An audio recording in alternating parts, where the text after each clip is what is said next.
SSC নিয়োগ দুর্নীতি মামলায় বড় নির্দেশ সুপ্রিম কোর্টের। আবারও দেশের শীর্ষ আদালতের প্রশ্নের মুখে পড়ল রাজ্য এবং স্কুল সার্ভিস কমিশন। আগামী 7 দিনের মধ্যে অযোগ্যদের তালিকা প্রকাশ করার নির্দেশ দিল সুপ্রিম কোর্ট। কেন এখনো অযোগ্যদের তালিকা প্রকাশ করা হলো না? বৃহস্পতিবারের শুনানিতে সেই প্রশ্নই তুললেন সুপ্রিম কোর্টের বিচারপতি সঞ্জয় কুমার এবং সতীশ চন্দ্রের বেঞ্চ। নতুন নিয়োগ বিজ্ঞপ্তি অনুযায়ী আগামী 7 সেপ্টেম্বর পরীক্ষা স্থগিত করার আবেদন জানিয়ে সুপ্রিম কোর্টের দ্বারস্থ হয়েছিলেন কয়েকজন চাকরি প্রার্থী। তাদের আবেদন ছিল তারা যোগ্য প্রার্থী। এদিন সেই মামলার শুনানির সময় মামলাকারীদের পক্ষে সওয়াল করা হয় এখনও অযোগ্যদের পরীক্ষায় বসতে দেওয়া হচ্ছে। সেই সময় বিচারপতিদের প্রশ্নের মুখে পড়ে কমিশন, এখনও কেন অযোগ্যদের নাম প্রকাশ করেনি এসএসসি, কেন অযোগ্যদের জন্য হাইকোর্টের দ্বারস্থ হয়েছিল কমিশন। রাজ্য ও কমিশনের উদ্দেশ্যে প্রশ্ন করেন বিচারপতি সঞ্জয় কুমার। এরপরই তিনি নির্দেশ দেন আগামী 7 দিনের মধ্যে অযোগ্যদের নামের তালিকা প্রকাশ করতে হবে। তবে শীর্ষ আদালত স্পষ্ট জানিয়েছে সূচি অনুযায়ী আগামী 7 এবং 14 সেপ্টেম্বর পরীক্ষা হবে। স্কুল সার্ভিস কমিশনের তরফে আইনজীবী কল্যাণ বন্দ্যোপাধ্যায়কে নির্দেশ দেওয়া হয়েছে আগামী 7 দিনের মধ্যে অযোগ্যদের তালিকা প্রকাশ করতে। এটা তো আমরা প্রথম থেকেই বলে আসছি যে টেন্টেড এবং আনটেন্টেডদের লিস্ট সেটা আপনি পাবলিশ করুন। এ নিয়ে বিশাল মারামারি ঝগড়া অনেক কিছুই হয়েছে, কিন্তু তারা করেননি। আজকে 1 সপ্তাহ তারা টাইম পেয়েছে, কিন্তু টেন্টেডদের লিস্ট কোনটা না, যেটা সিবিআই যে রিপোর্ট, সেই সিবিআই রিপোর্টের ভিত্তিতে তৈরি হওয়া যে লিস্ট, সেই লিস্টটা আজকে বিচারপতি কার্যত সেটা স্বীকার করলেন।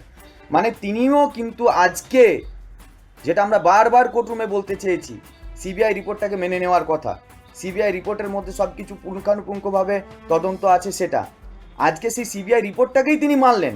কিন্তু তারপরেও আমাদের চাকরি খাচ্ছেন, তারপরে আমাদের চাকরিটা ফিরিয়ে দিচ্ছেন না। শুনানির সময় এসএসসির আইনজীবীকে তীব্র ভৎসনা করে বিচারপতি সঞ্জয় কুমার বলেন, যদি অভিযোগকারীর আইনজীবী প্রমাণ করতে পারেন যে আবার অযোগ্য প্রার্থীদের নির্বাচিত করা হয়েছে, তাহলে আপনাদের কড়া সমালোচনার মুখোমুখি হতে হবে। আপনাদের কাছে অযোগ্য প্রার্থীদের তালিকা রয়েছে, আপনারা যদি ওই প্রার্থীদের ছাড় দেন তাহলে তার ফল ভুগতে হবে।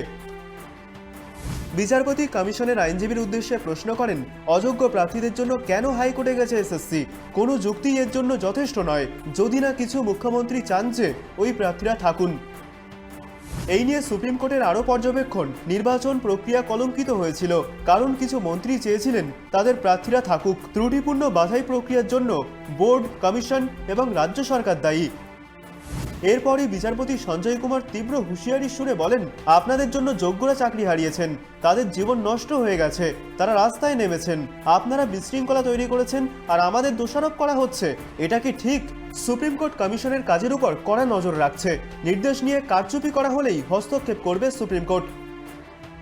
যোগ্যদের বঞ্চনা, অযোগ্যদের রক্ষা, এসএসসি নিয়োগে বারবারই সেই চিত্র উঠে এসেছে বলে কড়া ভাষায় বার্তা দিল দেশের শীর্ষ আদালত। এবার আর সময় দেওয়া হবে না, স্পষ্ট জানিয়ে দিলেন বিচারপতিরা। রিমিক মাঝির রিপোর্ট, ট্রাইব টিভি বাংলা।